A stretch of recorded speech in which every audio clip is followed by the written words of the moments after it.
찬송 453장 찬양합시다.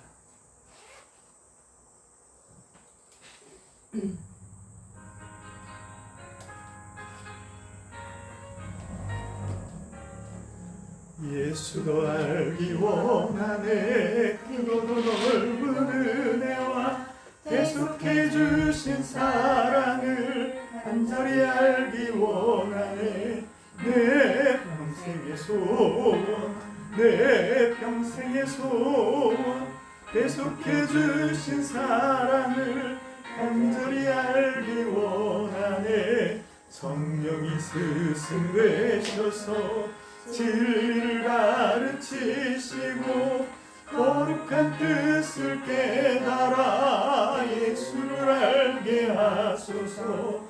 내 평생의 소원, 내 평생의 소원, 계속해 주신 사랑을 간절히 알기 원하네. 성령의 감화 받아서 하나님 말씀 배우니 그 말씀 안절안절이 내 맘에 교훈되도다.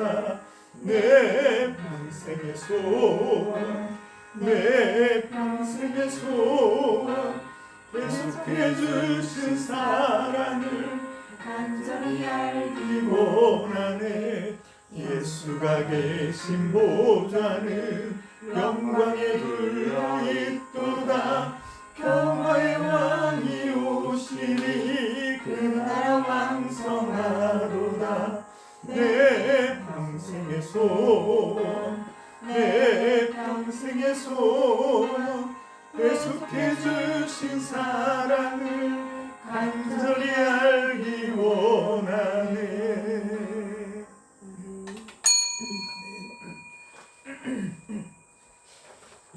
오늘도 3일 저녁 예배로 우리 주님을 더 알기 원해서 나오신 우리 참믿음 성도 여러분들을 주님의 이름으로 환영합니다. 아멘. 우리 다 함께 사도신경으로 신앙 고백합시다. 나는 전능하신 아버지 하나님 천지의 창조주를 믿습니다. 나는 그의 유일하신 아들 우리 주 예수 그리스도를 믿습니다. 그는 성령으로 잉태되어 동정녀 마리아에게서 나시고 본디오 빌라도에게 고난을 받아 십자가에 못 박혀 죽으시고 장사된 지 사흘 만에 죽은 자 가운데서 다시 살아나셨으며 하늘에 오르시어 전능하신 아버지 하나님 우편에 앉아 계시다가 거기로부터 살아있는 자와 죽은 자를 심판하러 오십니다. 나는 성령을 믿으며 거룩한 공교회와 죄를 용서받는 것과 몸의 부활과 영생을 믿습니다. 아멘. 오늘 우리 함께 나눌 말씀은 마태복음 6장 9절로 13절입니다.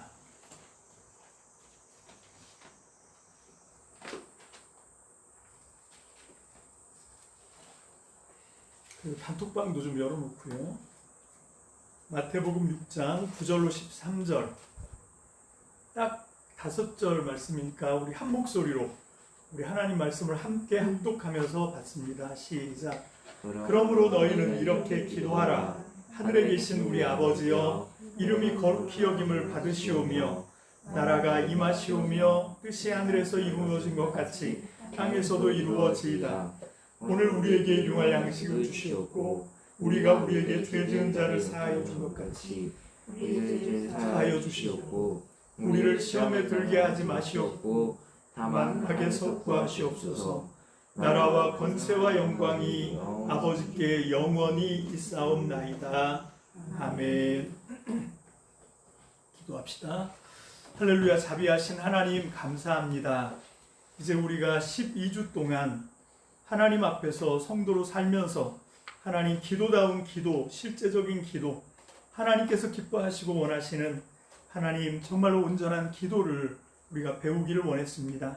하나님, 그러나 이것이 우리의 지식을 확장하는 기회가 아니고 하나님, 우리가 기도에 대해서 이론적으로는 잘 모른다 할지라도 하나님 앞에 무릎 꿇고 시간을 정하고 장소를 정하고 하나님 앞에 마음을 향하여 하나님과 교제하는 기도의 시간, 하나님 우리 일평생 가운데 날마다 확장되게 도와주시고 하나님 우리의 기도가 더 깊어지게 도와주시고 하나님, 그래서 마침내 기도를 통하여 우리가 얻을 수 있는 최고의 경지까지 하나님 기도를 통하여 우리가 만나기를 소망하는 마음으로 이제 기도의 훈련을 배웠습니다.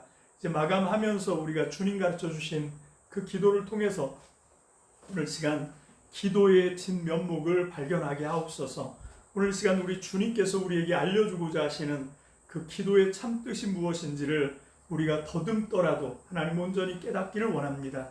하나님, 오늘도 성령으로 지혜로 함께 하시고 계시의 영을 베풀어 주셔서 주의 말씀이 우둔한 입술로 전할 때 잘 풀어지게 하시고 각 사람의 심령 가운데 생명과 진리로 전달되게 축복하여 주옵소서. 오늘도 하나님의 진리의 말씀을 거부하고 하나님 역사하는 악한 영들 오늘 시간 우리 주님께서 묶어주시고 하나님의 온전한 말씀의 역사가 풀어지게 도와 주옵소서. 감사를 드립니다. 축복합니다. 예수님 이름으로 감사하며 기도합니다. 아멘. 제가 오늘 이 말씀 준비를 하면서 그 주기도문을 한번 원문으로 그걸 뭐 다 단어 하나씩 모른다 하더라도 이게 그렇거든요. 뭐냐면 예수님이 제자들한테 기도를 가르쳐 줬던 건 주전 30년 전입니다. 그런데 그때는 분명히 아람어로 가르쳐 주셨어요. 왜냐하면 그때 예수님은 제자들하고 아람어를 주로 사용하던 그런 시기였습니다. 그런데 그 예수님이 제자들한테 기도를 가르쳐 주셨던 그 시간과 이 마태복음이 쓰여지는 시간은 50년 차이가 납니다. 그 50년 동안 무슨 일이 일어났냐? 많은 일들이 일어났어요. 그 중에 하나가 그 유대와 로마가 전쟁해서 한 4년 동안 전쟁했는데 유다가 이제 멸망을 하지요. 그래서 예수님이 예언한 것처럼 성전이 돌 위에 돌 하나도 안 남기고 다 무너집니다. 그렇게 하고 이제 그 헬라어를 쓰도록 그렇게 되어 있었기 때문에 마태복음에서 예수님의 사역을 정리할 때는 더 이상 아람어로 쓰지 못하고 헬라어로, 그래서 여기 있는 이 원문이 이제 마태복음에 쓰여질 때 이게 원래 헬라어인데 예수님은 분명히 아람어로 이 주기도문을 하셨겠지만 어쨌건 마태복음이 처음 쓰여졌을 때 그때는 우리가 생각하는 것보다 사람들이 글을 읽고 쓰는 걸 못했습니다. 10명 중에 한두 명 글을 쓰고 읽는 사람이 있고 나머지는 그냥 다 까막눈이에요. 그래서 이 성경 말씀은 읽으려고 있는 게 아니고 낭독하는 그 성경 말씀을 읽어주는 사람에게 듣는 거죠. 그래서 맨 처음에 이 주님이 가르쳐 주셨던 기도를 사람들은 바로 이 헬라어 원문으로 들었을 거거든요. 그래서 이걸 음력해서 제가 이제 올려드렸어요. 단톡방에. 그래서 여러분들이 한번 그 타임머신을 타고 그때로 돌아갔다고 생각을 하시고 이 주기도문 말씀을 그 헬라어 발음 나는 대로 거기 이제 제가 음역해서 이렇게 써놨으니까 그걸 한번 읽으면서 그 어떤 느낌이었을까? 저는 그렇게 생각합니다. 뭐냐면 이 소리에도 하나님의 말씀에 어떤 파워가 있다고 생각하거든요. 자, 그래서 먼저 한번 헬라어 주기도문이 어떻게 시작되냐면 단톡방에 제가 올려놨는데 그 대표로 제가 한번 주기도문을 해보겠습니다. 파테르 헤몬 호엔 토이스 우라노이스 하기아스테토 토 오노마수 에르데토 헤 바실레이아수 게네세토 델레마수 호스 엔 우라노 카이 에피케스 톤 아르톤 헤몬톤 에피우시온 도스 헤민 세메론 카이 아페스 헤민 다 호페이레마타 헤몬 호스 카이 헤메이스 아페카멘 토이스 호페이레타이스 헤몬 카이메 에이세네케스 헤마스 에이스 페이라무스몬 알라 류스다이 헤마스 아포투 포네루. 이게 이제 주님이 가르쳐 주신 기도입니다. 이게 맨 처음에 이 마태복음을 썼을 때 이 주기도문이 아마 이렇게 들려지지 않았을까, 이제 그런 생각을 해보고요. 그동안 우리가 먼저는 묵상에 대해서 그리고 이제 기도에 대해서, 왜냐하면 우리 신앙생활에 가장 중요한 두 가지 기둥, 또 두 가지 은혜를 길어 올리는 두레박은 말씀과 기도거든요. 그래서 우리가 말씀도 이제 집중하고 있고 묵상이라고 하는 방법을 통해서 매일매일 성경 읽기를 하고 성경을 깊이 생각하고 만나고 그런 훈련을 하지만 이제 또 기도, 우리가 이제 기도를 배웠습니다. 지식적으로 하는 것이 아니라 훈련에서 몸에 배게 하는 기도를 우리 수요 특집처럼 해서 이제 수요일마다 우리가 했는데, 마지막으로 우리는 이제 주기도문을 함께 나누고 은혜 받기를 바랍니다. 자, 먼저 이 주기도문이 과연 오늘 우리들에게 지금 우리가 12주 동안 했던 훈련은 실제적인 기도, 그리고 정말 우리에게 가장 간절하고 절실하고 뭐 이런 기도인데, 사실 이 주기도문은 그런 거하고 좀 거리가 멀지 않습니까? 그냥 달달 외워서 하는 기도, 거기에 전혀 뭐 우리의 의식이라든지 마음이라든지 이런 게 잘 안 가닿는 그런 이 건성으로 드려지는 기도 가운데 대표가 주기도문, 그리고 조금 전에 우리가 했던 사도신경 뭐 이런 취급을 받고 있는데, 그것이 오늘날 우리들의 현실이 아닌가?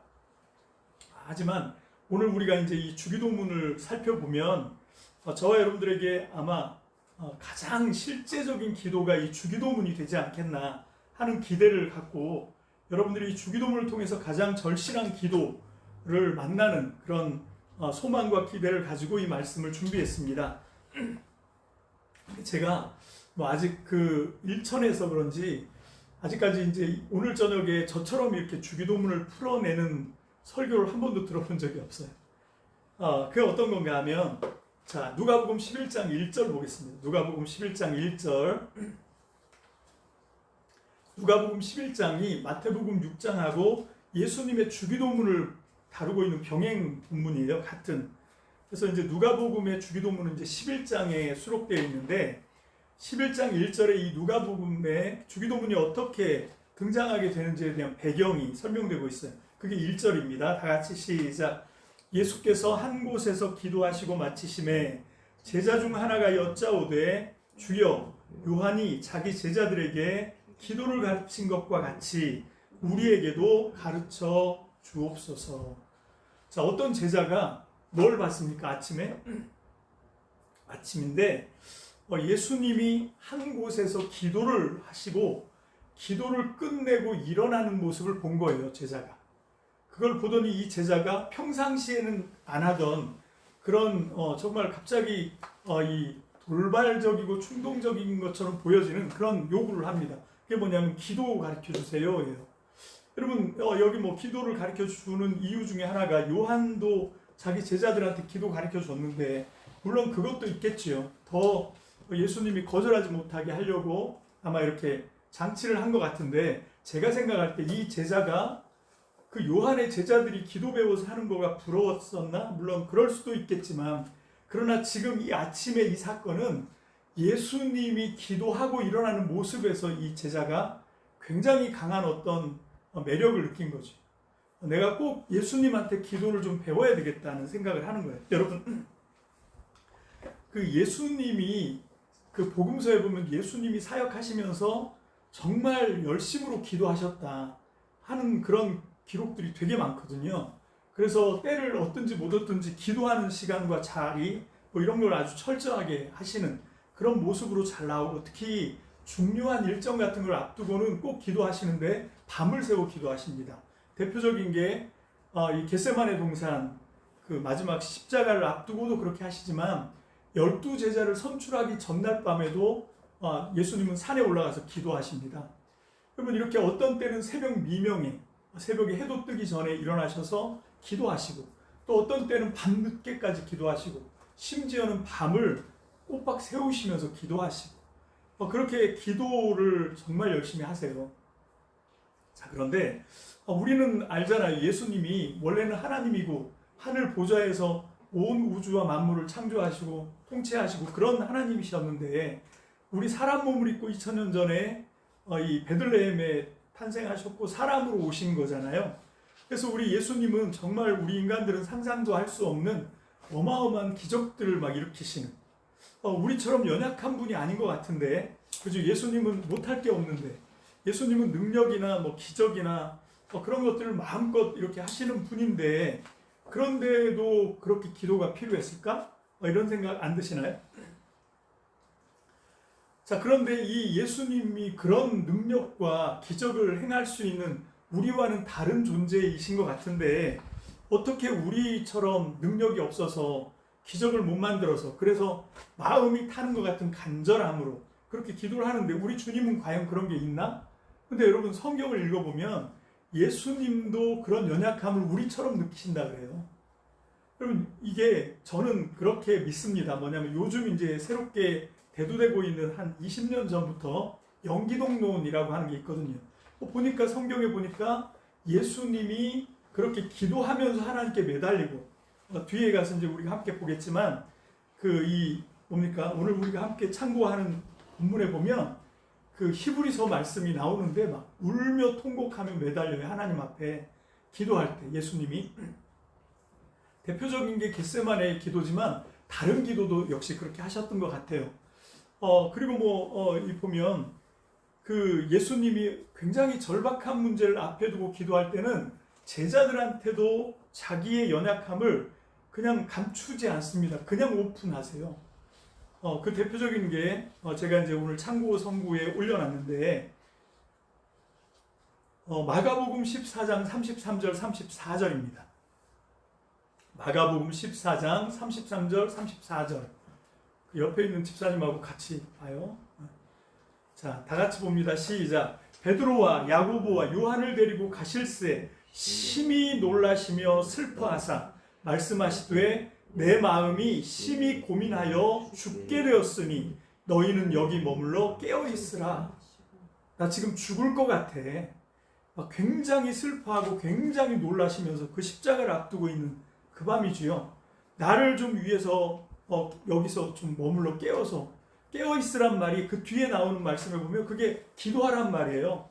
그리고 이제 기도 한번 하고 왔는데 제자들이 자주요. 그게 이제 14장 37절 38절 이어서 봅니다. 시작. 돌아오사 제자들이 자는 것을 보시고 베드로에게 말씀하시되 시몬아 자느냐? 내가 1시간도 깨어 있을 수 없더냐? 시험에 들지 않게 깨어 있어 기도하라. 마음에는 원이로 돼 육신이 약하도다 하시고.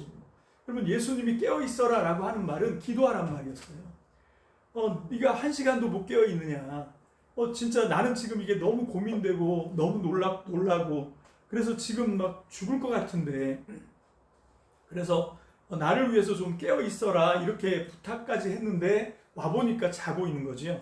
그러니까 여기에 예수님의 섭섭함 안 묻어나십니까? 여러분, 예수님은 우리랑 똑같은 오욕 칠정 다 느끼시는 분이세요.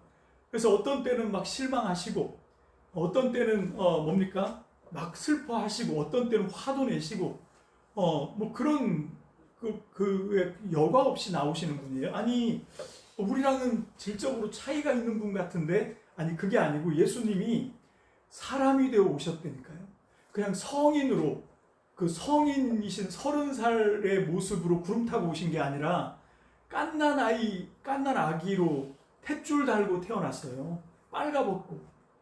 여러분, 죽으실 때도 발가벗겨진 채로 십자가에서 죽으셨지만, 여러분 그렇게 아이 때 태어나서 뭐 할 수 있겠어요? 똥오줌도 못 가리지요. 이런 얘기하면 신성모독이라고 저를 이상하게 쳐다보시는 분들이 있는데 진짜예요. 예수님은 그렇게 어린 시절을 지나갔다고. 그럼 그렇게 우리랑 똑같이 전혀 다를 바 없이 그렇게 했는데, 그럼 어떻게 기적, 어떻게 능력이지? 그게 뭔가 하면 철저하게 하나님을 의지하고 성령이 이끄시는 대로 가세요. 기도할 때도 성령이 끌고 가시는 대로 가서 성령의 인도를 따라 기도합니다. 여러분, 그것뿐만 아니라 심지어는 마귀에게 시험 받는 것도 성령이 예수를 광야로 몰고 가요. 예수님은 순종하고 따라가고. 그거를 영기독론이라 그러거든요. 그러니까 예수님이 그 하늘 보좌를 버리고 사람이 되시면서는 모든 하나님의 권위와 능력과 이걸 다 유보하셨다는 거죠. 거기에 보좌와 함께 냅두고 하늘에서 땅으로 내려오신 거예요. 그렇게 낮아지셔서 땅에서 살 때는 철저하게 인간으로 사신 거죠. 인간으로 살면서 하나님 아버지를 의지하고 성령께 붙들리면 인간의 능력을 초월하는 하나님의 기적을 맛볼 수 있는 거예요. 여러분 그런 식으로 사역을 하셨다고 봐야지 그냥 예수님은 한편에 그런 기적과 능력을 감춰놓고 있었어. 그런데 그냥 제자들 보여주려고 그런 연약한 척을 하고 막 고민되고 죽을 것 같다 그러고 뭐 화내고 그러나요? 여러분 이 주기도문 우리 마태복음에 주기도문 본문 주기도문 들어가기 전에 예수님이 이런 기도 절대 하지 마. 어떤 기도요? 바리새인 같은 기도. 남들한테 보여주려고 속은 그게 아닌데 길거리에서부터 막 기도하고 쇼하지 마 그 얘기를 하는 거예요.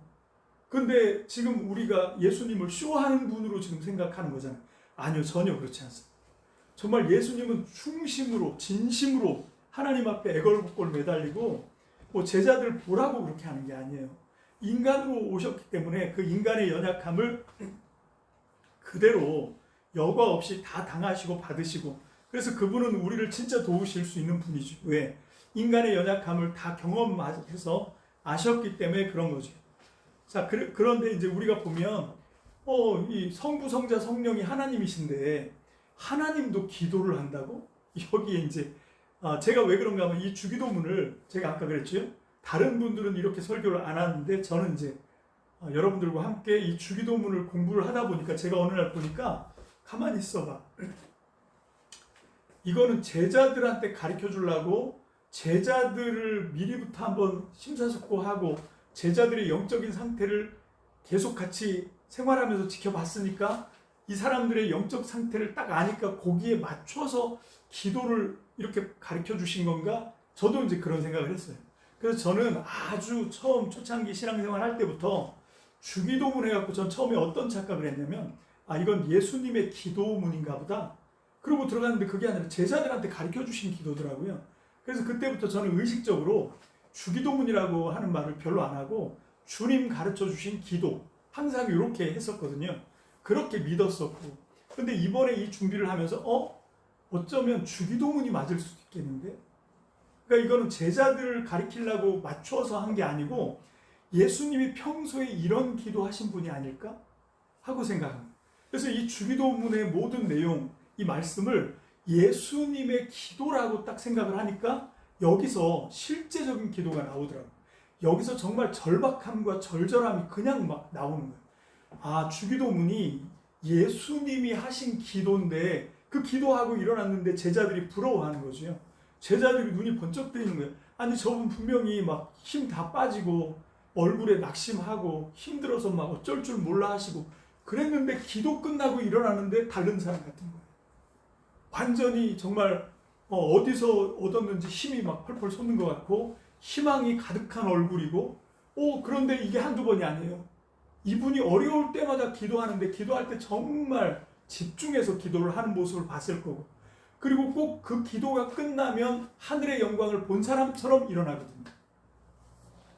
정말로 기쁨과 활력으로 완전 충전된 사람으로 벌떡 일어나시는 모습을 보니까 기도 좀 가르쳐 주세요 한 거거든요. 예수님 입장에서 보면 갑작스러운 요구일 수 있어요. 그러면 어떻게 하냐면 자기가 했던 기도를 그냥 알려주는 거죠. 그렇게 한번 보고 싶었던 거죠. 그러면 이제 하나님도 기도하시나? 예, 그래요. 여러분 기도를 받으시는 분은 하나님 아버지 성부 하나님입니다. 그래서 그 성부 하나님 말고 성자 예수님도 성령 하나님도 기도하시는 분이세요.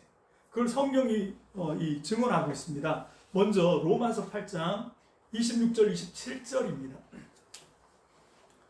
로마서 8장 26, 27절 다 함께 봅니다. 시작. 이와 같이 성령도 우리의 연약함을 도우시나니 우리는 마땅히 기도할 바를 알지 못하나 오직 성령이 말할 수 없는 탄식으로 우리를 위하여 친히 간구하시느니라. 마음을 살피시는 이가 성령의 생각을 아시나니 이는 성령이 하나님의 뜻대로 성도를 위하여 간구하심이니라. 성령님이 우리의 기도를 도와주시는 것뿐만 아니라 우리를 대신해서 우리와 함께 뭘 해요? 하나님 아버지께 간구하시는 분이에요. 여러분 이게 로마서 8장 26, 27절의 말씀입니다. 성령님만 기도하는 하나님이냐? 아니고요. 그 뒤에 보면 로마서 8장 34절 같은 장에 8장 34절 다 같이요. 시작. 누가 정죄하리요? 죽으실 뿐 아니라 다시 살아나신 이는 그리스도 예수시니 그는 하나님 우편에 계신 자요 우리를 위하여 간구하시는 자시니라. 그러면 간구가 뭡니까? 구가 부하다 할 때 기도를 나타내는 거죠. 그 앞에 뭐가 붙어요? 간이 붙어요. 간절한 기도인 거예요. 정말 여기서 이 간은 창자가 끊어질 것 같은 그런 애통하는 기도입니다. 그냥 뭐 기도하는 흉내내는 그런 기도가 아니라, 여러분 이게 죽으셨다가 부활하셔서 승천까지 하셨는데도, 하나님 보좌 우편에 앉아 계신데도 지금도 우리들을 안타까워하면서 우리들의 구원을 위해서, 우리들의 신앙의 승리를 위해서 우리 한 사람 한 사람의 연약한 짐을 대신 지시고, 예수님도 하나님 보좌 우편에서 기도하시고, 성령님은 우리의 마음을 감찰하시고 우리와 함께 간구하시고, 예수님, 성자 예수님도 간구하시고 성령님도 간구하시고. 여러분 이게 기도입니다. 자, 이제 우리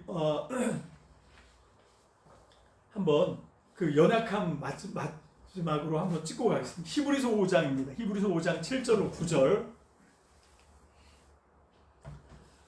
자, 7절로 9절까지 시작. 그는 육체에 계실 때 자기를 죽음에서 능히 구원하실 이에게 심한 통곡과 눈물로 간구와 소원을 올렸고, 그의 경건하심으로 말미암아 들으심을 얻었느니라. 그가 아들이시면서도 받으신 고난으로 순종함을 배워서 온전하게 되셨은즉 자기에게 순종하는 모든 자에게 영원한 구원의 근원이 되시고. 자, 이분이, 이 예수님이 지금 하나님 보좌 우편에서 부활하시고 승천하셔서 하나님 보좌 우편에 앉으신, 높아지신 상태에서도 기도하시지만, 우리 인간의 육신을 입고 이 땅에 계실 때, 육체에 계실 때에도 자기를 죽음에서 능히 구원하실 하나님 앞에 심한 통곡과 눈물로 간구와 소원을 올렸다. 이게 기도, 이게 예수님의 기도란 말이에요. 자, 어떤 기도를 했는가? 이제 9절입니다. 9절. 너희는 이렇게 기도하라. 이건 이제 제끼고요. 기도는 처음 시작은 하늘에 계신 우리 아버지잖아요. 그죠? 자, 그런데 이게 제가 아까도 말씀드렸지만 이게 그 아람어로 가르쳐 주셨을 거라고요. 그 아람어와 헬라어 영어는 어순이 같은데 우리는 이 어순이 좀 달라요. 그래서 이거를 제가 원어에 오늘 낮에 단톡방에다 올려놨는데, 원어에 보면 뭐가 먼저 나오냐면 파테르, 이게 아빠예요. 아빠가 먼저 나와요. 아빠, 우리들의 하늘들에 계신, 요게 이제 조금 전에 제가 읽었던 하늘에 계신 우리 아버지, 우리 어순은 이렇게 되는데, 이 아람어나 헬라어나 영어는 이 아빠가 먼저 나오는 거죠. 이게 아람어로 했으면 분명히 아바였어요. 여러분 이게 예수님의 기도라고요. 지금 이제 사람 몸을 입고 이 땅에 오셔서 그 하늘 아버지를 향하여 예수님이 기도할 때마다 첫 포문이 뭐냐면 아바예요. 아빠. 그렇게 기도하십니다. 자, 그런데 이제 이 예수님이 우리들을 위하여 십자가의 희생 제물이 되시면서 우리들을 위하여 대속 제물이 되시고 우리를 구속하심으로 말미암아 우리가 그 예수님의 십자가 구속의 은혜를 힘입고 우리가 하나님의 양자가 됩니다. 예수님이 큰형님이고 우리가 그 예수님의 십자가의 피로 씻어주신 죄사함과 대속하심으로 말미암아 우리가 하나님과 화해를 하고 우리가 하나님의 양자로 입적이 된 거죠. 그래서 아버지인데 예수님 혼자 기도하셨으면 그냥 아빠인데 하늘들에 계신 아빠 이렇게 했을 건데 하늘들에 계신 우리 아버지 이렇게 하는 거죠. 그러니까 우리를 같이 거기에 끼워 넣고 이제 이 기도를 하시는 거예요. 아빠 하고 이제 부르면서 하나님께 기도하죠. 자, 그 다음에 나오는 대목이 뭔가 하면 아버지 이름이 거룩히 여김을 받으시오. 여러분 예수님은 사람 몸을 입고 이 땅에 오셨는데 처음부터 고난이었어요. 어떤 고난입니까? 요한복음 1장 11절에 보면 자기 백성들한테 왔는데 자기 백성들이 알아보지를 못해요. 영접하지를 않는 거예요. 영접하기는 고사하고 헤롯은 2살 미만의 애를 다 죽여요. 예수님을 죽이려고 달려드는 거지. 이분이 온 우주를 창조하신 주인인데 주인이 왔는데 몰라보는 거예요. 왕이 오셨는데 몰라보는 거예요. 자기 백성이. 여러분 이런 어려움부터 이게 탄생 때만 그랬냐? 아니요. 예수님이 자라서 성장하시는 내내 똑같은 일들을 당합니다.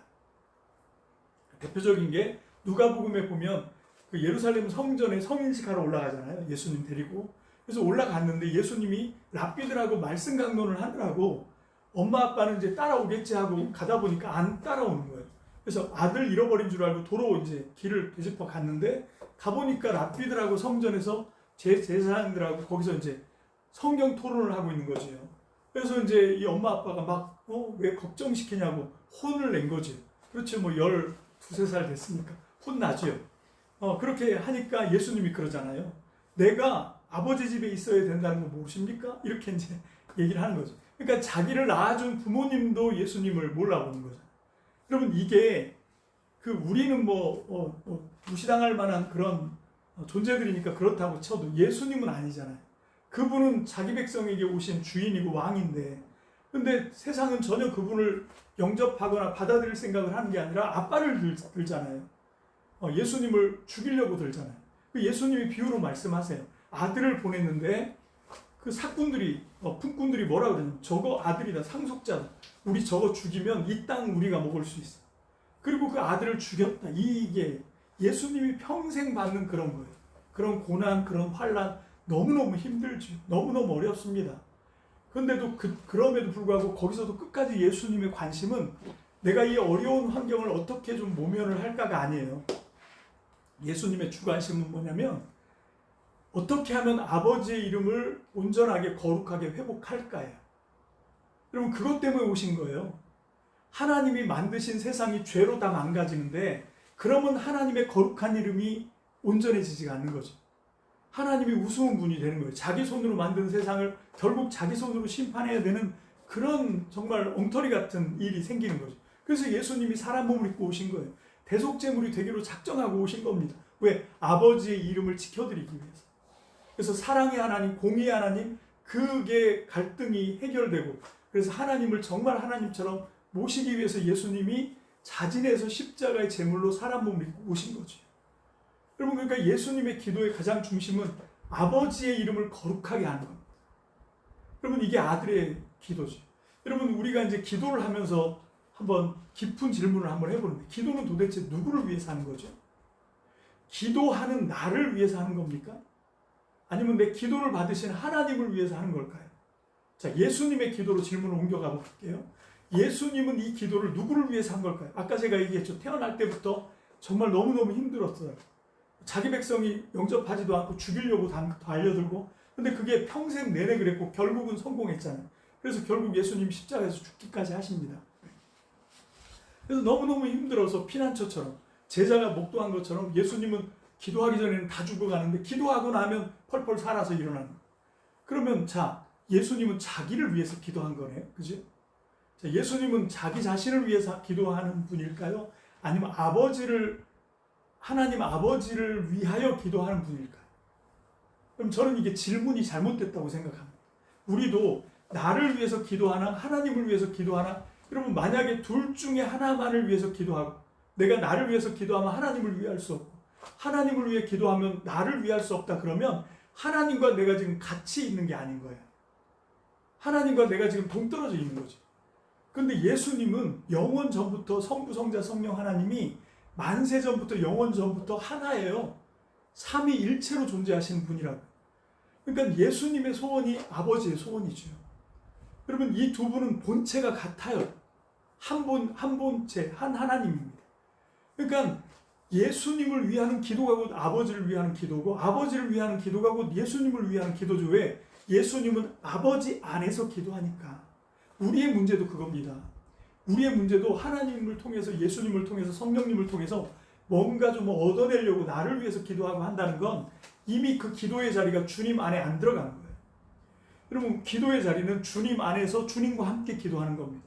그래서 나를 만족하게 하는 것이 하나님을 위한 기도고 하나님을 위한 기도가 결국은 나를 위한 기도고 같이 가게 돼야 되는 거죠. 기도했다보다 중요한 건 뭔가 하면 내가 지금 하나님과 같이 가고 있나? 그 유명한 일화가 있잖아요. 링컨 대통령, 아브라함 링컨 대통령이 그 남북 전쟁을 하잖아요. 미국이.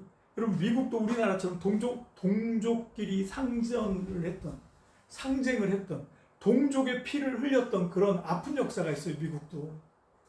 그 미국의 남북전쟁이 언제 일어났죠? 1861년부터 1865년까지 4년 동안. 우리나라랑 참 비슷하잖아요. 그렇게 남군 북군이 갈라져서 서로 총 쏘고 죽이고 죽는 그런 전쟁을 했거든요. 근데 그때 어떤 목사님이 아브라함 링컨한테 와서 하나님이 우리 북군 편이 됐으면 좋겠다고 기도했습니다. 했더니 아브라함 링컨이 그 목사님한테 얼굴을 정색을 하면서, 목사님 그렇게 기도하지 마십시오. 하나님이 우리 북군 편이 되는 것이 아니라 하나님께 우리 북군이 하나님 편에서 싸우게 해달라고 기도하십시오. 그거거든요. 여러분, 내 편에 서서 하나님한테 뭘 얻어내려고 하는 건 기도가 아닙니다. 주문입니다. 기도는 뭔가 하면 내가 어떤 거는 처음부터 하나님 편일 수 없어요. 많이 부족하지요. 그런 것들, 내 욕심을 다 하나님 앞에서 내려놓고 하나님의 소원을 내 기도로 붙드는 것, 이게 기도입니다. 여러분, 예수님이 지금 그걸 하고 있는 거예요. 아버지의 이름을 거룩하게 하시며, 그 다음에 나오는 기도가 뭡니까? 9절에 나라가 임하시오며. 여러분, 여기서 이 나라가 임한다, 바실레이아거든요. 지금 이 예수님이 주기도문을 가르쳐 준 건 2000년 전입니다. 자, 2000년 전 아니라 1789년에 프랑스 시민혁명이 일어나기 전까지는 나라는 무조건 임금이었어요. 여러분, 그 나라의 임금이 루이 14세면 프랑스는 루이 14세의 나라입니다. 우리나라의 뭐 정조임금, 세종임금, 그 임금의 나라지. 오늘날 우리처럼 뭐지요? 이 국민에게 국민 주권주의, 나라의 주인은 국민이다. 우리가 이 나라의 주인이고 저 사람들은 한 5년 동안 그냥 부리는 머슴이다. 이런 생각을 한 게 불과 몇백 년밖에 안 됩니다. 그 전까지는 그냥 나라는 임금님 거예요. 그래서 지금 이 아버지, 아빠, 하늘들에 계신 아빠, 그리고 아버지의 이름을 거룩하게 되기를 원합니다. 그리고 그 아버지의 나라인 거예요. 하나님 나라. 그게 하나님 나라입니다. 그 아버지의 나라가 오게 해주십시오. 근데 이 원문에 보면 네가 아버지의 나라가 오게 해라, 이렇게 되어 있어요. 그리고 네가 하늘에서 아버지의 뜻이 이룬 것처럼 이 땅에서도 생겨나게 해라. 그게 우리 기도하는 사람들의 사명인 겁니다. 그리고 여기 보면 이제 아버지를 위한 기도는 요 2절까지예요. 이렇게 기도하라는 거. 하늘에 계신 우리 아버지, 아버지의 이름을 거룩히 여김을 받으시고 아버지 나라가 오도록 우리가 애쓸 거고, 아버지 뜻이 하늘에서 이룬 것처럼 땅에서 이루어지게 우리가 그렇게 하겠습니다 라고 아버지 앞에서 우리의 믿음의 각오, 삶의 각오, 자세를 바로 하는 그런 기도였어요. 여러분, 예수님이 이런 기도를 늘 했다고요. 예수님의 기도의 제목인 거예요. 예수님은 바로 이 아버지의 뜻, 하늘에서처럼 땅에서 이루어지게 하려고. 여러분, 그래서 하늘들에 계신 아버지가 이 땅에도 하나님 아버지가 되게 하려고.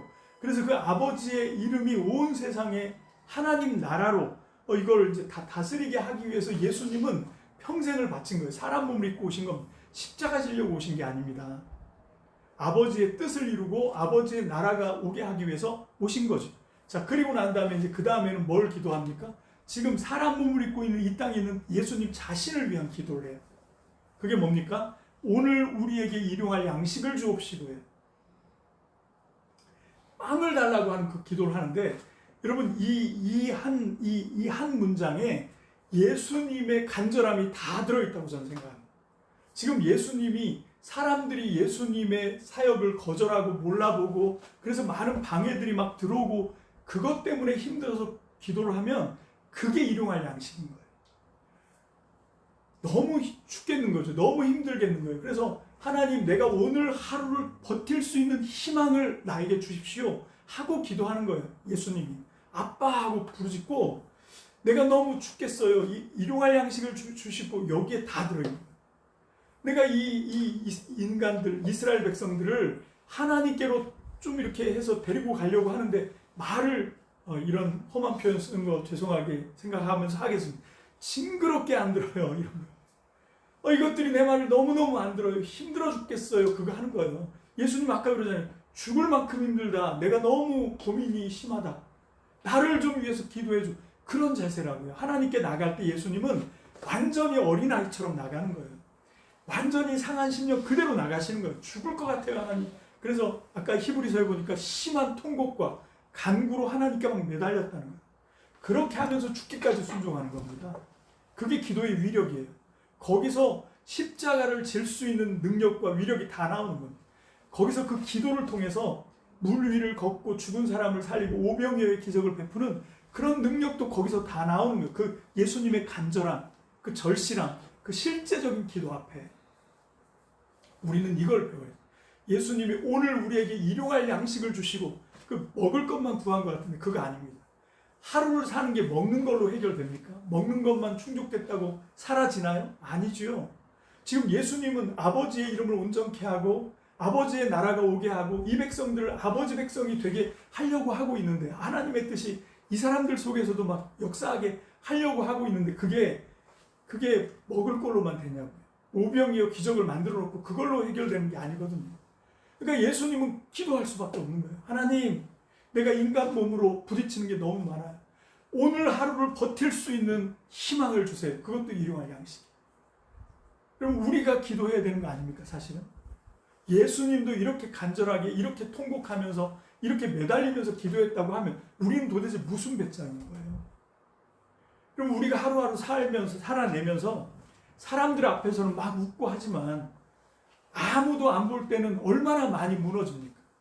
이거 정말 이거 해낼 수 있을 건가? 막 사정없이 흔들리잖아요. 여러분 그럴 때 엎드려서 기도하는 거 하나님 오늘 하루 버틸 수 있는 일용할 양식을 주세요. 하나님 육체의 힘을 주는 양식뿐만 아니라 하나님 내 마음과 정신과 영혼에도 하나님 양식이 필요합니다. 하나님의 희망을 좀 보여주세요. 하나님 나 좀 붙들어 주세요. 이게 일용할 양식을 주세요. 매달려야 됩니다. 자, 그리고 이제 그 뒤에 이어지는 기도가 나오죠. 뭡니까? 우리가 우리에게 죄 지은 자를 사하여 준 것 같이 우리 죄를 사하여 주십시오. 제가 마태복음 설교하면서 요거는 조금 다뤘는데 여러분 이게 굉장히 가히 충격적인 말입니다. 죄를 사해 준다고? 여러분 이 인간의 죄를 사해 주는 건 지금 예수님 당시까지만 해도 예수님 지나고도 한동안 이것 때문에 유대인과 계속 갈등합니다. 서로 죽이고 죽습니다. 왜? 죄를 사하는 건 어디서 할 수 있어요? 예루살렘에 있는 솔로몬 성전에서요.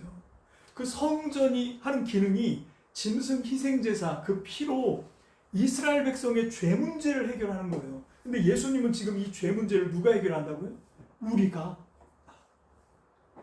사람이 우리가 이 죄를 해결할 수 있다. 그러니까 바리새인들이 듣다가 참남하도다. 저가 누구기에 죄를 사한다고 기도하는 거예요. 여러분 들것에 실려온 중풍병자 그 베드로의 장모 집에서 가버나움에서 설교하고 있는데 갑자기 막 흙먼지 쏟아지더니 지붕이 뻥 뚫리고 거기서 이 들것에 실렸던 중풍 환자가 내려오잖아요. 예수님이 그 사람을 보면서 그 4명의 믿음을 가상히 보신 거죠. 그러면서 뭐라고 그러냐면 내 죄가 사함을 받았다. 아니 그냥 병 고쳤다 이렇게 얘기하면 되는데 예수님이 네 죄가 사함을 받았다 이렇게 얘기합니다. 이건 누구만 할 수 있냐면 하나님만 할 수 있는 거예요. 하나님의 대리자인 대제사장이 짐승 희생제사를 다 바치고 하나님 눈치 보다가 하나님이 용서한 것 같은 신호가 와야 그때서 네 죄 사함을 받았다. 제사장이 선포를 해주는 거거든요.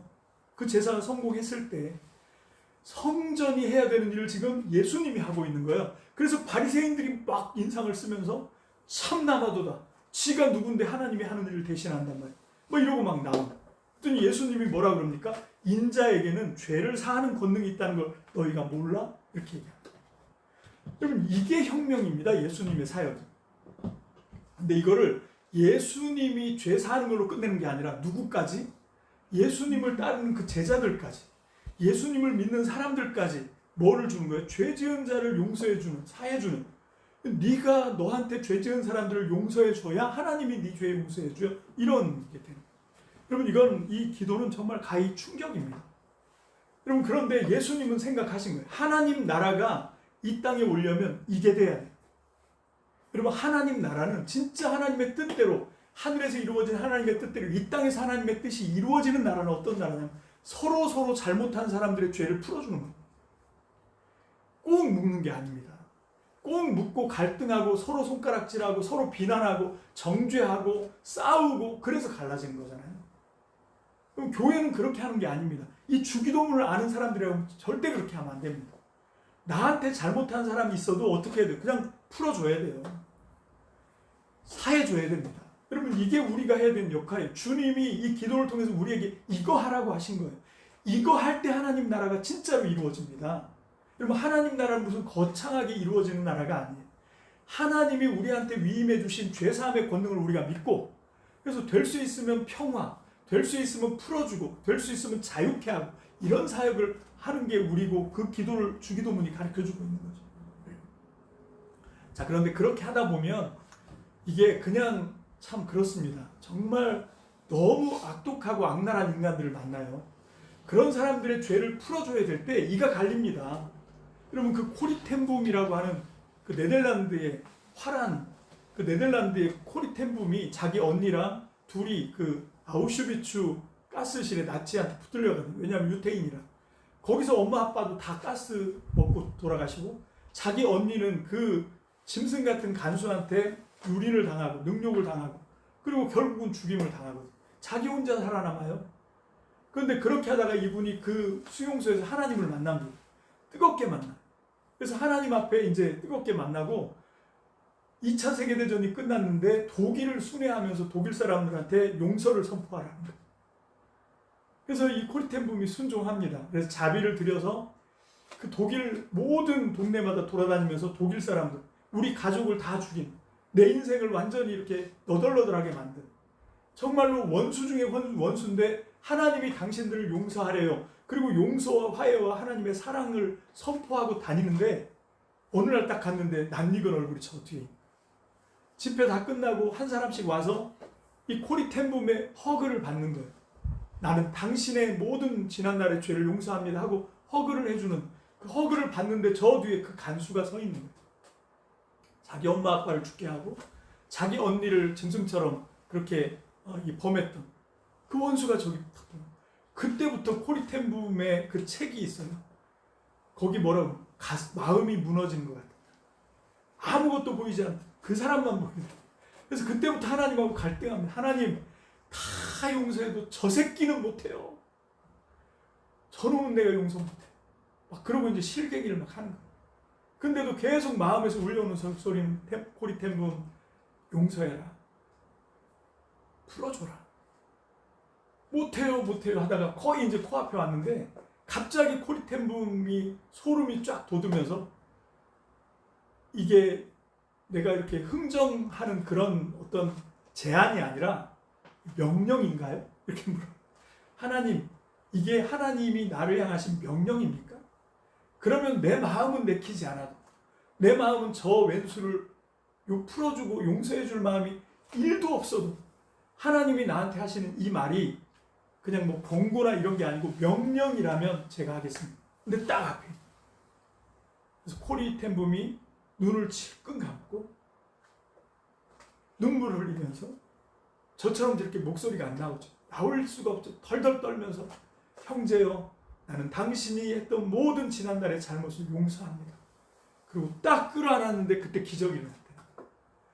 갑자기 하늘이 뻥 뚫리더니 어마어마한 하나님의 사랑이 그전에는 그냥 명령입니까 하고 억지로 했는데 그 친구에게 그 용서를 선포하고 그 원수 같은 몸뚱이를 딱 안는 순간 하늘이 뻥 뚫리면서 하나님의 한없는 사랑이 쏟아지더래요. 그래서 코리텐붐이 거기서 다시 한번 부서져 엉엉 울면서 하늘에 계신 하나님, 온전히 빛이신 하나님이 온전히 죄악 덩어리인 우리 육체를 안았을 때 내가 지금 이 사람을 안았을 때 느끼는 그 몸소리 쳐질 거 아니에요. 우리 언니한테 한 짓이 있는 자기한테 한 짓이 있는 자기를 가스 수용실로 막 밀어넣었던 그런 원수인데 내가 당한 게 있는데 얼마나 이게 끔찍합니까? 명령인데 그걸 하는데 근데 그걸 딱 안는 순간 하늘에 계신 하나님 우리 예수님이 우리를 자기의 자녀로 우리를 형제로 품을 때 얼마나 소리끼쳤을까 이거가 느껴져요. 그러면서 하늘이 뻥 뚫리고 그때부터 하나님의 사랑이 한없이 쏟아졌다. 그런 간증을. 여러분 이게 이 놀라운 하나님의 능력이지. 여러분 이게 죄 용서입니다. 여러분 이거는 우리가 용서할 만한 마음이 생겨서 하는 게 아니에요. 여러분 하나님은 우리를 왜 택하시고 왜 우리를 교회로 세우셨냐면 예수님이 하셨던 사역이 이거거든요. 여러분 정말 질적으로 완전히 다르신 그 빛이신 예수님과 하나님과 성령님이 온전히 죄 짓는 것밖에 할 줄 모르는 우리 인생들을 당신의 자녀로 친구로 이렇게 한다는 게 이게 쉬운 일이 아니죠. 그런데 왜 이렇게 합니까? 여러분 하나님이 우리의 모든 죄와 허물을 용서하셨다. 그 하늘의 복음, 하늘의 선포, 그게 하나님의 뜻입니다. 그거를 이 땅에서 이루는 방법이 뭡니까? 용서하는 거예요. 원수인데 도저히 용납할 수 없는 원수인데 용서하고 사랑할 수 없는데 사랑하고 그럴 때 하늘에 계신 하나님의 뜻이 이 땅에서 쫙 펼쳐지는 겁니다.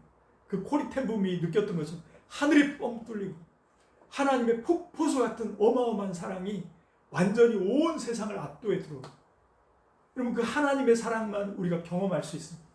그리고 그 하나님의 사랑을 공급받고 사람들한테 하나님의 사랑으로 정말 모든 묶임을 화해로 용서로 용납으로 풀어낼 수 있다면 거기가 하나님 나라입니다. 근데 그걸 하려고 하면 어떻게 됩니까? 시험 많이 듭니다. 그래서 여기 원문에 보면 뭐라고 되어 있습니까? 그리고 뭐뭇이 아니다. 그러니까 나를 그쪽으로 끌고 들어가는 건 아닙니다. 뭡니까? 그 안으로 시험 안으로 나를 끌고 들어가시면 안 됩니다. 그 얘기를 하는 거예요. 여러분 우리가 시험을 아예 면제받을 수는 없어요. 인생을 살면 사는 시간 사는 날만큼 시험은 우리를 덮치게 돼 있어요. 근데 문제는 뭔가 하면 거기 오래 있으면 안 돼요. 시험이 우리를 먹으러 와도 우리가 박차고 나올 수 있어야 돼요. 그러면 그 기도를 하는 거예요. 나를 이 어려운 지경 속에서 나를 풀어주세요. 예수님이 기도할 때마다 그거를 경험한 거죠. 시험 잔뜩 들어서 기도했는데 기도하고 나면 하나님이 거기서 건져주시는 거예요. 우리의 기도가 그런 기도가 돼야 돼요. 그럼 우리가 세상에 많은 문제를 갖고 왔지만 기도하면서 하나님 앞에 남김없이 다 내놓고 한 올도 남기지 말고 다 내려놓고 그리고 하나님이 주시는 사랑과 재충전된 성령의 충만한 능력과 은혜를 가지고 뻘떡이는 이게 기도의 자리입니다. 주님이 그 기도를 하라고 말씀하신 나를 시험에 들지 말게 하시고 그리고 구출하셔야 돼요. 나를 날마다 어디서 그 나쁜 상태에서 나를 건져주십시오. 똑같은 맥락의 기도인 거예요. 여러분 우리는 다만 악에서 구하십시오 라고 하는 기도를 했는데 그게 매일매일 우리가 해야 되는 기도입니다. 왜? 우리가 살고 숨쉬는 세상은 너무 악해요. 진짜 요즘 들어서 느끼는 바가 정말 너무너무 악하구나. 그런 걸 느껴요. 아니 어쩌면 이 사람들이 이렇게까지 악할 수가 있지. 그런 생각이 들 정도로 세상이 악합니다. 그럼 제가 이 대리운전을 하다 보면 정말 악한 사람들 많이 만나요. 그럼 그때마다 하나님 이 나쁜 상태에서부터 나를 좀 지켜주셔야 됩니다. 기도를 하는 거지. 여러분 이게 주기도문이 이제 마지막 한 가지만 풀면 끝납니다. 뭡니까? 우리 성경에는 나라와 권세와 영광이 아버지께 영원히 있사옵나이다. 아멘. 요게 있는데 영어 성경 NIV에는 이게 없습니다. 그리고 헬라어 원어 성경에도 이게 아예 없어요. 여러분 이게 처음 등장한 사본이 한 4, 5세기경 사본에 처음으로 이 문구가 등장하는데 어떻게 등장하냐면 이게 예수님이 가르쳐 주신 기도잖아요. 다른 것도 아니고 우리도 설교를 듣다가 우리 교회는 좀 그게 인색한데 설교를 듣다가 은혜가 되면 뭐 합니까? 아멘 하고 화답하잖아요. 똑같은 거예요. 예수님이 가르쳐 주신 주님이 가르쳐 주신 기도가 딱 끝나는 순간 뭐가 터지냐면 찬송이 터지는 거예요. 이게 영광송이라고 하는 찬송입니다. 초대교회 때부터 아주 정말 찬송하면 이 영광송이었어요. 그렇게 사람들한테 사랑받고 잘 불려지던 찬송이 영광송입니다. 그럼 그 영광송의 내용은 뭡니까? 아버지의 나라와 아버지의 권세와 아버지의 영광이 영원히 아멘. 이게 영광 찬송. 여러분 그거가 이 주기도문 뒤에 붙은 거예요. 그게 나라와 권세와 영광이 아버지께 영원히 있습니다. 근데 우리 지금 이 개역 개정은 안 썼는데 개역 한글 그 원문 그 개역 성경에는 이게 한자인데 대략이라는 말이 들어갔죠. 대개 주의 나라, 주의 권세, 주의 영광, 영원히 이렇게 대개라는 말을 넣었거든요. 그래서 아니 이게 대개가 요즘은 그냥 대충대충 뭐 설렁설렁 대강대강 뭐 이런 뜻인데, 아니 어떻게 기도를 하면서 이런 대개 뭐 이런 말을 쓸 수가 있지? 근데 그게 아니고요. 이게 원래 대개는 그런 뜻이 아닙니다. 이 대개는 어떤 뜻이냐면 정말 이 말이 옛날에는 이게 가장 큰 원칙입니다. 그런 뜻이에요. 아주 큰 원칙, 일의 큰 원칙으로 말하자면 어떤 일의 선명한 법칙, 뿌리가 되는 원리, 이렇게 쓰여졌던 말. 이게 대개예요. 이게 헬라어 호티를 한문으로 번역한 건데, 왜냐하면 이게 이제 호티거든요. 그 찬송을 하는데 주님 기도가 딱 끝나니까, 왜냐하면 주의 나라, 주의 권세, 주의 영광 영원히, 왜 이게 주님의 나라고 주님의 권세고 주님의 영광이니까. 근데 이 주님의 나라, 주님의 영광, 주님의 권세가 뭐를 통해서 이 땅에서 작동한다고요? 우리한테 잘못한 사람을 풀어주는 거예요. 그래서 나도 누군가에게 풀어줌을 받고 서로 용서하고 용납하고 사랑하고, 그렇게 할 때 하나님의 나라가, 하나님의 권세가, 하나님의 영광이 영원히 하나님께 빛나게 될 줄로 믿습니다. 여러분, 이게 주기도문. 저는 여러분들이 이 주기도문이, 와, 이게 이런 기도였구나. 여러분들의 기도가 이 주기도문의 간절함, 주기도문의 절실함, 주기도문의 실제적인 기도로 여러분들이 주님과 뜨겁게 만나는 저와 여러분들 되시기를 주님의 이름으로 축복합니다. 기도합시다.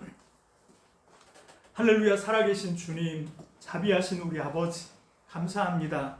오늘 우리에게 가르쳐 주신 기도가 이렇게 어마어마한데, 지금도 하나님 보좌 우편에서 우리 주님 너무 황망해 하실 것 같습니다. 내가 이토록 간절하고 이토록 시급하고 이토록 실제적인 기도를 가르쳐 줬건만, 어떻게 나를 믿는다고 기도한다는 사람들이 이렇게 주기도문의 정신을 등한히 하고 기도를 하는지, 하나님, 우리가 이제라도 주기도문의 가치를 재발견하게 하시고, 정말로 그 주기도문의 정신으로, 그 간절함으로, 예수님이 이 땅을 살아가시면서 그렇게 정말 절절하게 드렸던 그 주님 기도로 우리도 똑같이 주님과 함께 한몸 되어서 주님 안에서 이 기도를 드리게 하셔서, 하나님, 우리 교회가, 우리가 처해 있는 이 공간이, 우리 가정이 정말로 하나님의 나라가 되기를 원합니다. 하나님의 나라로 우뚝 서기를 원합니다. 하나님, 정말로 인간적인 어떤 재정이 많아지거나 숫자가 많아지거나, 그것보다 먼저 하나님, 진짜 하나님 나라가 우리의 사역 가운데, 우리의 인생 가운데, 우리의 삶 가운데 정말 하나님의 나라가 임하게 하여 주시옵소서. 감사를 드립니다. 예수님의 이름으로 축복하며 기도합니다. 아멘. 오늘 우리가 신나게 배웠던 주님이 가르쳐 주신 기도로 예배를 폐합시다. 하늘에 계신 우리 아버지, 아버지의 이름을 거룩하게 하시며 아버지의 나라가 오게 하시며 아버지의 뜻이 하늘에서와 같이 땅에서도 이루어지게 하소서. 오늘 우리에게 일용할 양식을 주시고, 우리가 우리에게 잘못한 사람을 용서하여 준 것 같이 우리 죄를 용서하여 주시고, 우리를 시험에 빠지지 않게 하시고 악에서 구하소서. 나라와 권능과 영광이 영원히 아버지의 것입니다. 아멘.